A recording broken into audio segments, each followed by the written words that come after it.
Greetings. Hare Krishna, Lesedi, Khanya, Kamagu, Sekamagusha, Satogoza. Welcome back to the second episode of our conversation with Swami. We are going to be focusing on the Is Krishna religion and all of that. Welcome back, Swami. Thank you, Grandmaster. Yeah. Happy to be back. Yeah. And I was just thinking, our previous episode, we ended on a charged note about cows and cows in India. Yeah. And I was just checking up the stats. At some point they were number one. I see now they're just top 5. Top 5, they're part of the top 5. Which is also nothing to be proud of. He's still in that list. He's still in there. Not a good list. For a land that look at the cow as a sacred animal. You touch on so many importance of the cow within the context of India and so forth. So is Krishna religion or a consciousness? Because I know it's a branch of Hinduism, right? Is it a branch of Hinduism or Buddhism? So Krishna consciousness would be like polymorphic monotheism. Polymorphic monotheism. Please explain. Those are big English words. So monotheism is more understood one God. But this God, he manifests himself into many gods. He has many forms. So the polymorphic. Okay. So we would say Krishna is the supreme source of all his incarnations. Mm-hmm. So he's the supreme source of all his incarnations. Okay. And as far as Hinduism, then it's within that umbrella which is called Hinduism. Okay. Otherwise, Hinduism is not even mentioned in the Vedas. This is a name that was given by the Muslims. Of Hinduism? Yes, okay. They don't pronounce H. So it says the Sindhu River, and the people across the Sindhu River, they call them the Hindus. Yes, so the actual culture is known as Sanatan Dharma. Sanatan Dharma. Yeah, Sanatana means eternal. Okay. So it's basically the culture, the philosophy of teaching everyone the eternal principles of life. Okay. So is it a religion or It's a combination of religion and philosophy. Hence you said it's a polymorphic monotheism. Yeah, we would say like religion without philosophy is sentimentalism. Okay. And philosophy without religion is speculation. Speculation. I'm familiar with that. Okay. So basically it's like it's a marriage of the two. It's a marriage of the two. That religion without philosophy, it is like without the heart. Yes. And then religion without philosophy is like without the mind. So one part of it is missing. Yes. So this is head and heart together. Yeah. I would also just want to say, because religion has now a very bad connotation. Yeah. When I say religion, is that there are principles which are called religious principles: cleanliness, tolerance, compassion, austerity, like this. So these principles, without being adopted by a group and named as belonging to this group or that, in and of themselves are neutral and are universal. So there's a teaching of these religious principles. At the same time, philosophy is there so that we're not just blindly accepting things as dogma of religion. Okay. All right. No, I hear you. So now let's talk about some other aspect of Krishna in terms of the value system. Yeah. So first, the beginning is that for one to approach vibrant spirituality, there's some values that one has to embody. These are called activities in the mode of goodness. So goodness is highest impact of matter. Lower is passion, where you are just driven by desires, you want to enjoy. And then ignorance is when you are more covered. So we promote a life which frees you from the impact of gambling. Okay. Which frees you from the bad effects of intoxication, frees you from the adverse effects of illicit sex. Okay. And frees you from the effects of unnecessary slaughter and eating of the flesh and blood of other living beings. There's been a persistent or a notion about that we don't usually project who we are in public as opposed to behind closed doors, and behind closed doors by ourselves. So we can you take us through like exploring the ideas of identity, individuation, and the public persona? Yes, we live in a world now which sometimes is at a clash between individualism and individuality. I would say individuality is intrinsic for every living being. Yeah. Because we all have different qualities, abilities, unique traits. Yes. So that individuality becomes like different flowers in a vase. Okay. So it has to be celebrated. But once it becomes individualism, then there's an obsession with how I feel, what I like, and gratifying my personal senses. Yeah.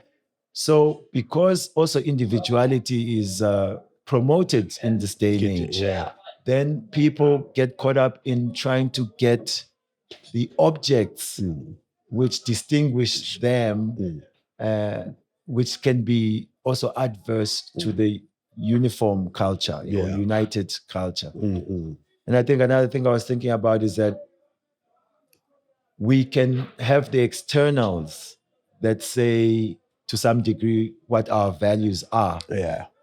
But the values themselves may not match up with what we present. Okay. And so there's a danger also that, especially in leadership, whether it's in spirituality, especially because we're discussing spirituality or religion, where we present ourselves as embodiments of certain wisdom cultures. But then we are challenged when we are alone. So that integrity. Okay.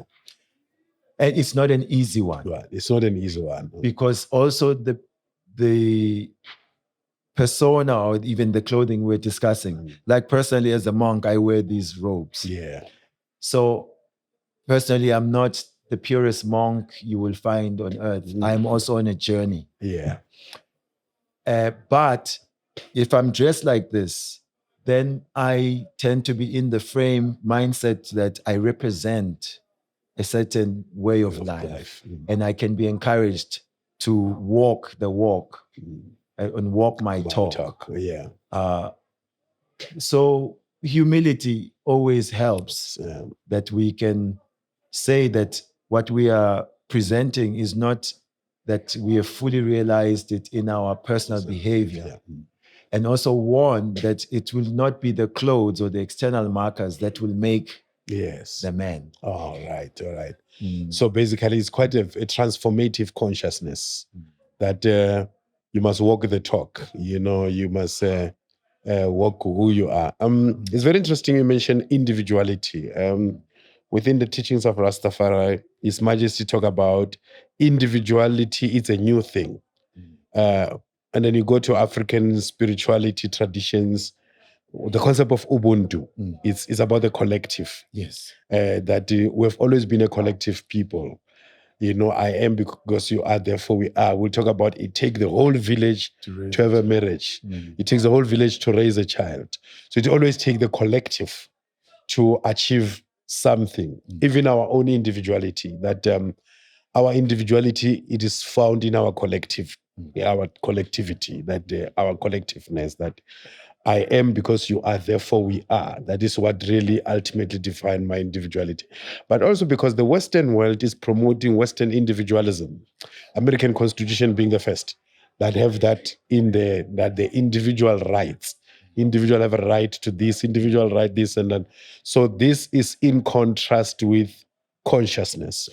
Yes. We teach that before looking at your rights, we have to look at our duties. First, everyone has a responsibility to the collective. There are duties that you owe. We are all born as debtors. Yeah. As debtors. Debtors, yes. Okay. We owe the ancestors. We owe the educators in society. We owe our own parents. And we owe also the demigods, the higher controllers of the universe, because we are accessing a community, a way of life, a culture, and also mature resources. So instead of the entitled position of my rights, the better conception would be, what are my duties? And then the individual actually becomes distinctly recognized for his contribution to the collective. Yes. So that Western individualism, we also don't like to acknowledge it. It actually has brought society sort of down. Yeah. So was Osho within the Hare Krishna? So Osho is one teacher of a certain philosophy within the Vedic philosophy. Or within the Vedic philosophy. Yes. So you would say more his philosophy is what is known as impersonalism.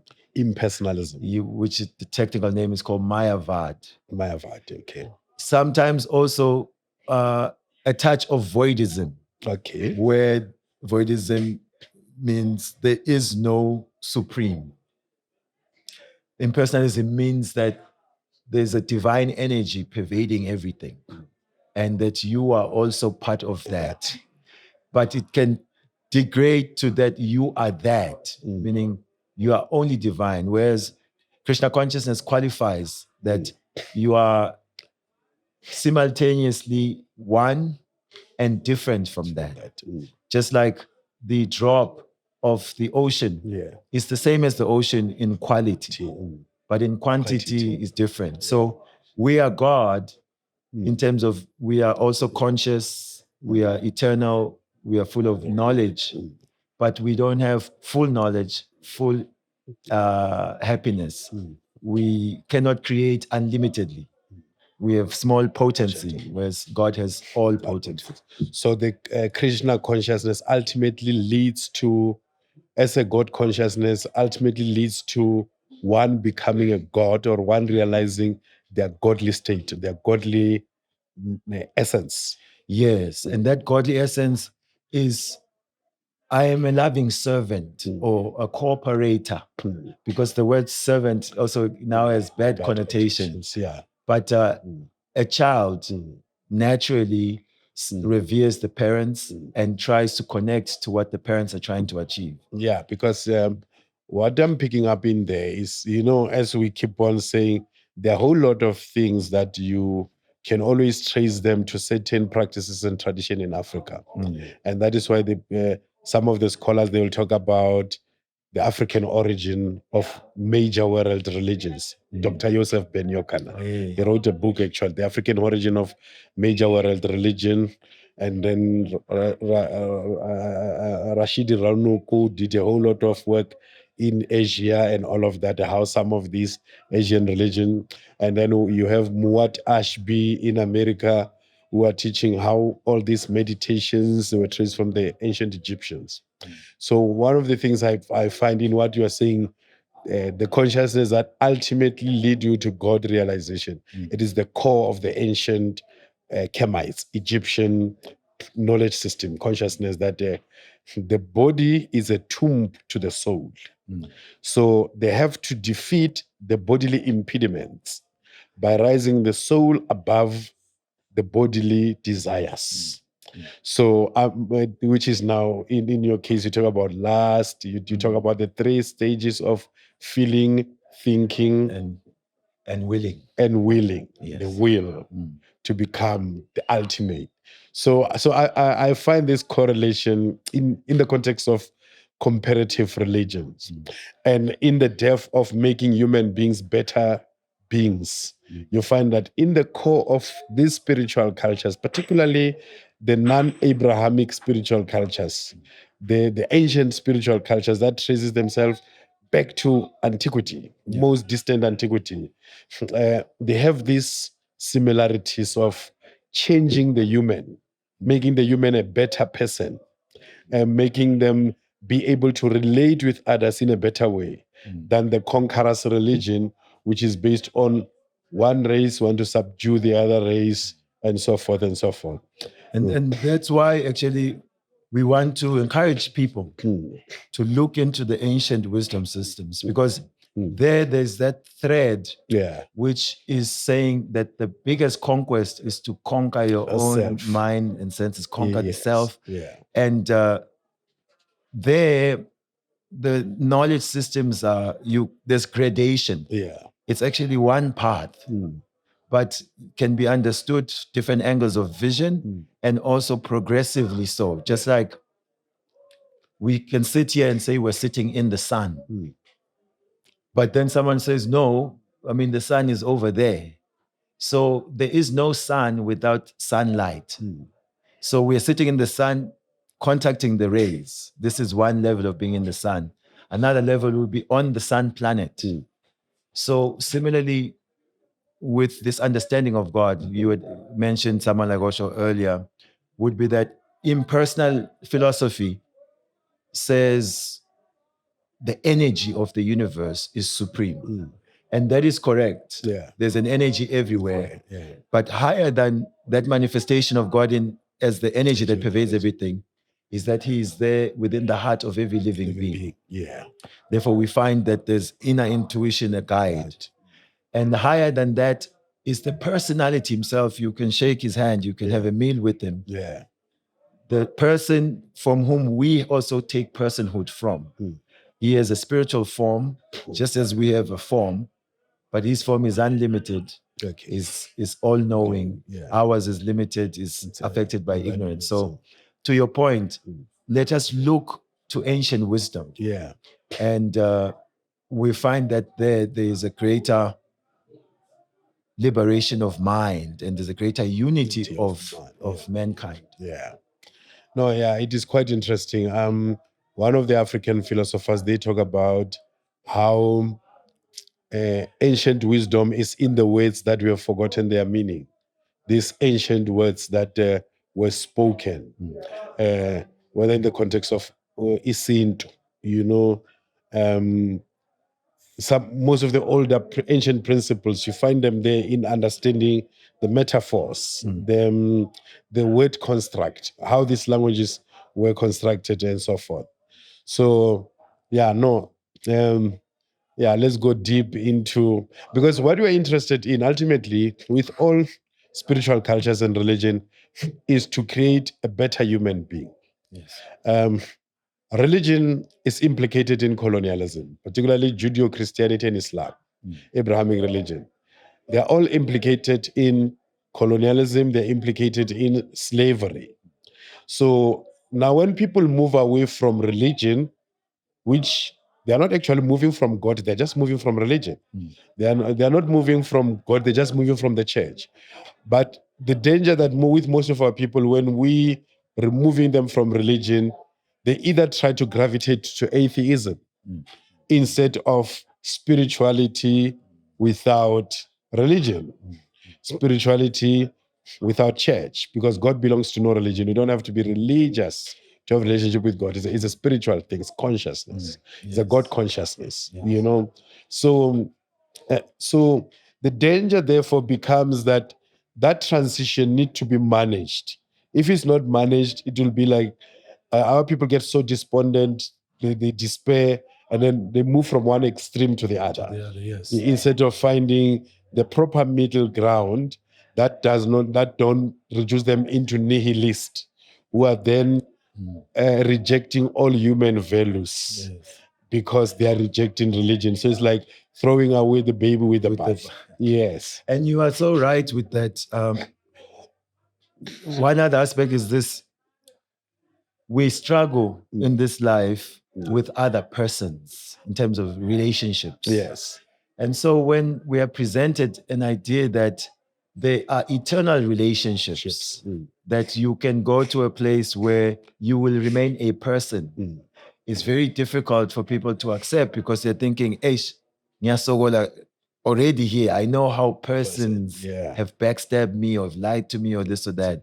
And so what then happens, as you're saying, then they may shift to just drowning themselves in nihilism, intoxication, and atheism, such. Atheism, yeah.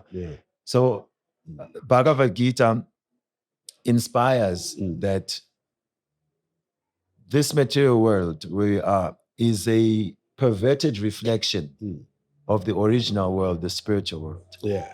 So just as we have relationships here where some is just neutral, hello, and you move on. Other relationships, there's friendship, there's master and servant, there is parental, and also there is a conjugal relationship. Yeah. They originate in their purity in the spiritual world. Right. And we have these relationships also with the Supreme. So Krishna can offer us the perfect relationship. But without that knowledge of the spiritual world and what's available there, no one will be inspired to do the god-realization, the self-realization work. And they can attain that God consciousness. Yes. Yes. Then what happens is that it's easier to be in a religion just socially. You know, these people at least will bury me. They will take care maybe of a wedding. You can go there, but it's not potent enough to transform you. Therefore, it just becomes a badge that you wear, that we can fight each other, that you have a different badge, I have a different badge. Yet we are not actually being transformed to rise in consciousness. So we want potent spiritual practices that will allow a person to come to identify themselves as a spiritual being. No, that is quite deep and important, because, like we say, we are more interested in transcendental consciousness, human transformation, transforming the world for a better good. And I understand why the West gravitated a lot to Krishna consciousness, Buddhism, the likes of Osho and all of that, because the West, that is the conceptual West, lacks all of these things. And actually, when it comes to Europeans, you don't even have a European civilization. You just have a war culture. You can go to the Greco-Roman period. Whatever we study about them is war. Vikings, it's war. Pillaging, barbarians, all of that. So they were very much in need of this transformation, and hence most of them, you find them on these spaces. So you'll be in America. Yes, I was there for the whole month of June. Yeah. So by comparison, the number of followers, are they Caucasians or Africans? In America, it started in the 60s there, and it was basically mostly Caucasians. Yeah. Then you got a few African Americans involved from America. Now, over almost 6 years now, next year to be 6 years that it came to America, what has happened is that the people of Asia, especially India or the Nepal, they are now the majority. Okay. And actually, it's again going back to a place where the person who doesn't identify culturally as an Indian or an Asian may feel like this is not for me. And this type of work, especially in Africa, this is why I'm a bit fired up about it, is that we don't want to keep people outside of this wisdom that belongs to them, especially also here in Africa, just because they are seeing that the majority patrons, who most of the time is just a cultural recognition. And so they easily find a home within the Hare Krishna movement because culturally it's closer. It's compatible to India. Yeah. Okay. So there is that challenge and sort of how do we keep it the International Society for Krishna Consciousness and not for Indian consciousness. So this is the same problem that is experienced in Islam, that the more it is dominated by the Arabs, is more and more giving credence to the assertion that is a Arab religion. And hence I was saying also with the Caucasians, that they bring their own racism and so forth. And obviously with the influx of the Asians in it, they come up with their Asian prejudices, Asian identity, Asian, all of that. So do we see a point, because you are a Black conscious Hare Krishna practitioner, do we see a future whereby practitioners of African culture flooding the consciousness and Africanizing it and bringing their African things into it, Okphahla, Msamo, and all of that? This is the invitation, actually. Okay. That within this culture of Krishna consciousness, everyone has a place. Everything has been explained because it's a culture which uplifts one from any level of consciousness to the topmost pure Krishna consciousness. So there's everything has its utility and value. And so we want people to come as they are, engage with spiritual knowledge, and then naturally bring also the cultural flavors to it. Then it services all of mankind. As we are seeing currently that the Indian cultural expression seems to now embody the spiritual culture. So we want to make that distinction. And we're seeing like the djembe. Yes. When we do our chanting in Africa, the djembe. Even now across the planet, the djembe is there. Like within the Krishna movement. Within the Krishna movement. But it wasn't originally there. So you brought it when you bring your African self into it. And there's a wrestling. Some will love it and understand that the music part of it is to carry the mantra into the ear, to the heart, in a way that the person wants to receive it. So certain instruments give a vibration that inspires also different people sometimes. We have a drum called Mridanga drum. It has a tweeter and a bass. It's also very nice, but it's more a classical. Yeah.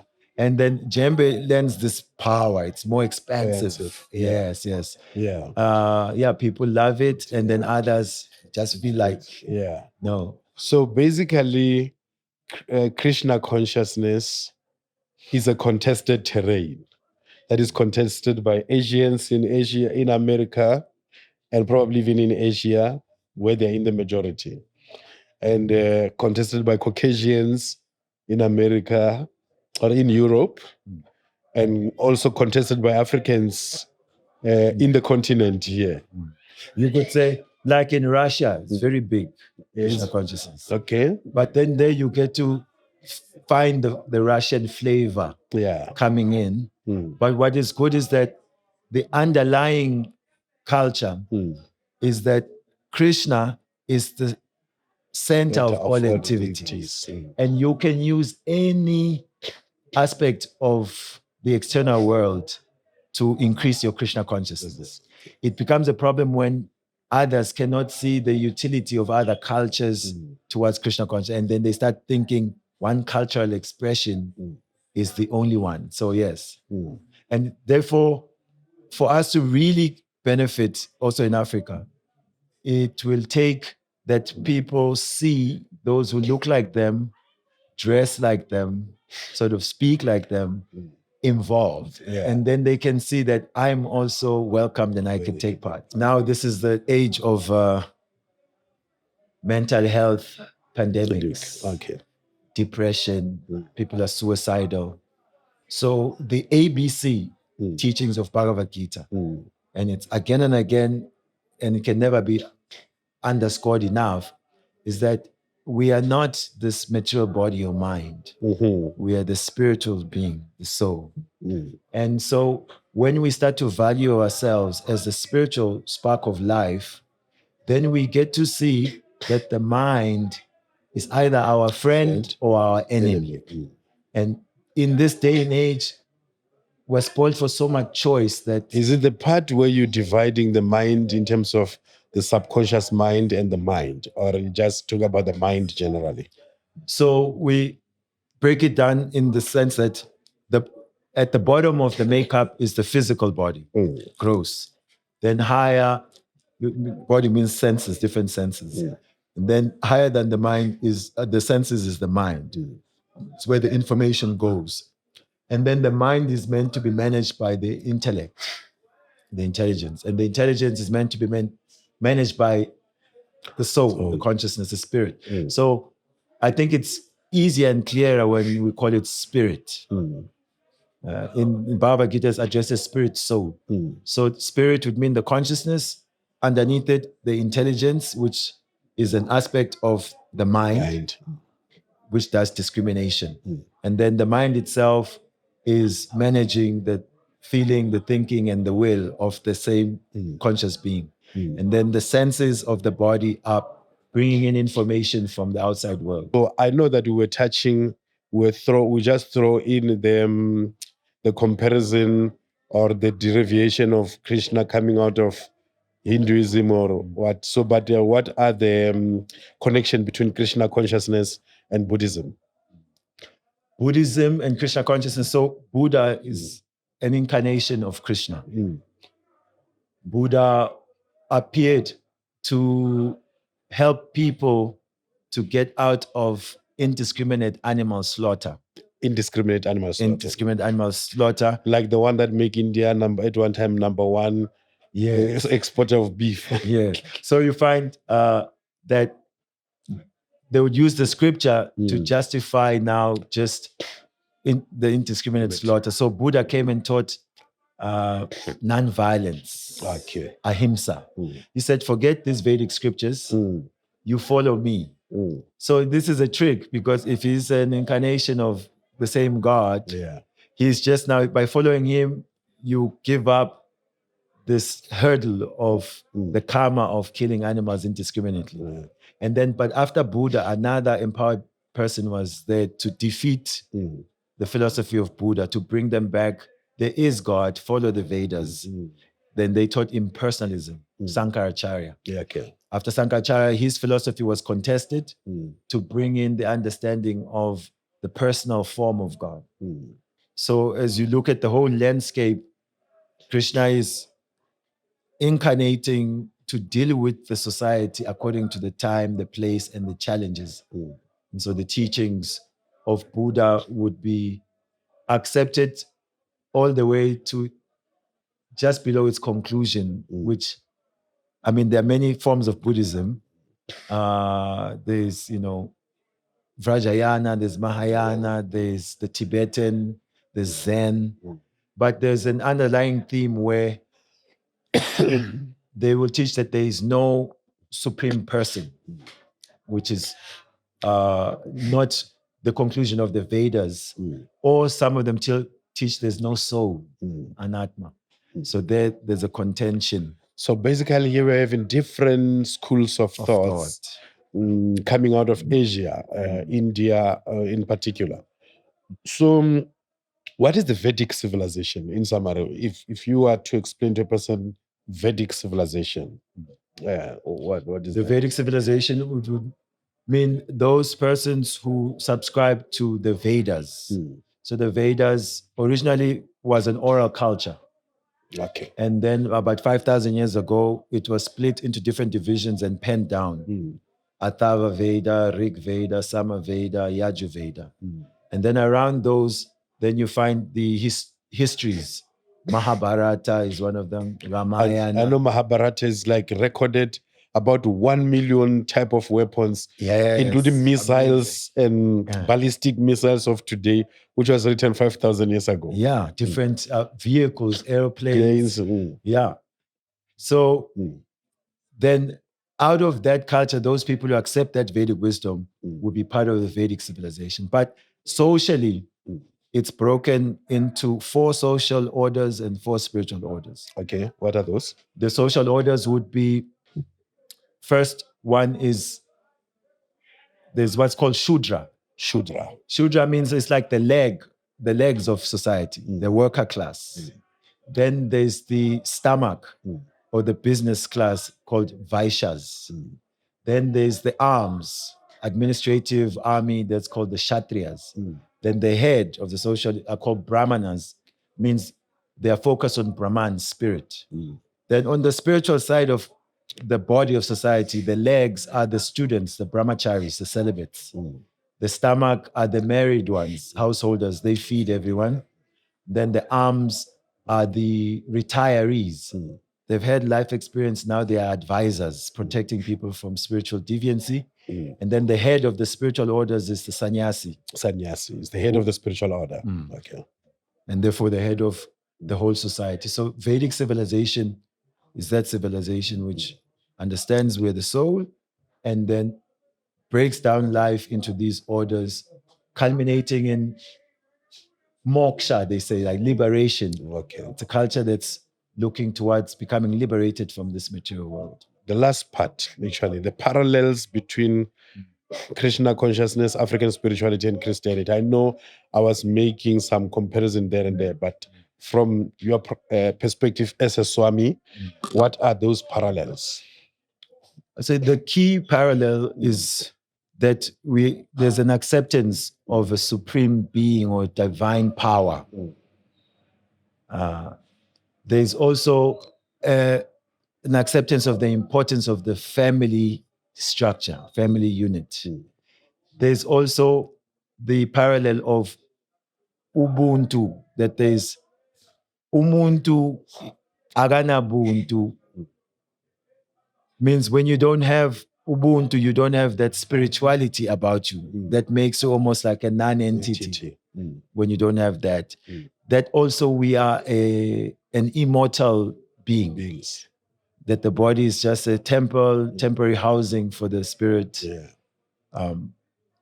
Those would be like one of the major parallels. And if we're doing historical, then we can see that from the seed, the tree grows. And over time, certain branches of this Vedic seed of knowledge have come up. And therefore, even just migratory tendencies, people, as soon as they move 300 kilometers away, all of a sudden, Mulungu, say in Zambia, name for God. And then in Kenya is Mungu, you know, and then slight changes start to happen. So that's how these different schools of thought have sort of evolved. But when we check the bedrock, we find this ancient body of knowledge. Okay. No, we give thanks so much, Swami, for your presence and for sharing about the Krishna consciousness. I just wanted to make sure that all of this, we did talk about karmic relationship and friendship and family relationship as a heavily or spirituality growth and breaking toxic bonds, did we? We just touched a little bit about karma. Yes, in our previous episode, we touched about karma. But we did not delve into now the area that is dealing with toxic bonds and all of that. Do you want to touch on that as we are closing up? Yes, we can speak that whatever soul is attracted into a family, because of certain lessons that they must learn, then they are conceived in a particular family. Sometimes your child is your enemy from your previous life. You know, sometimes people say like that, Yazi Lomdana is just was born to give me hell. And you don't know why. It reminds me of someone I know. My little boy challenges you in many ways. That man took out 8 buttons of my laptop. But that man will give me a look. It's like he can just touch me and leave me. So yeah. I'm relating with what you're saying. So basically, it's about it's the same as what is happening in African spirituality. They talk about dealing with ancestral cares or what they call it, generational cares.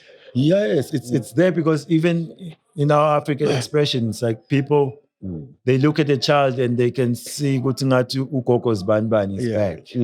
Or they can pick up certain traits. So now you leave your body or you die attached to the certain family. And because everything is managed by divine will, you may be again placed in a womb of someone who's connected to that family. Sometimes you're too attached, you are born as a a lizard.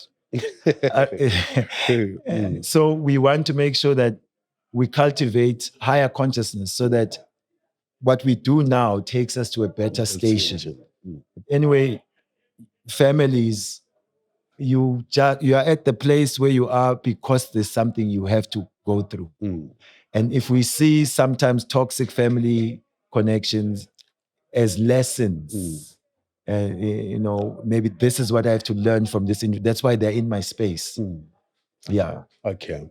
As we are wrapping up, let me give my conclusion in the context of comparative religions, comparative cultures, comparative spirituality. I've found quite a whole lot of things that are found in the African culture that have been there for years, probably without necessarily having given them that elevated state of consciousness or even packaged in a particular way to have the world appeal.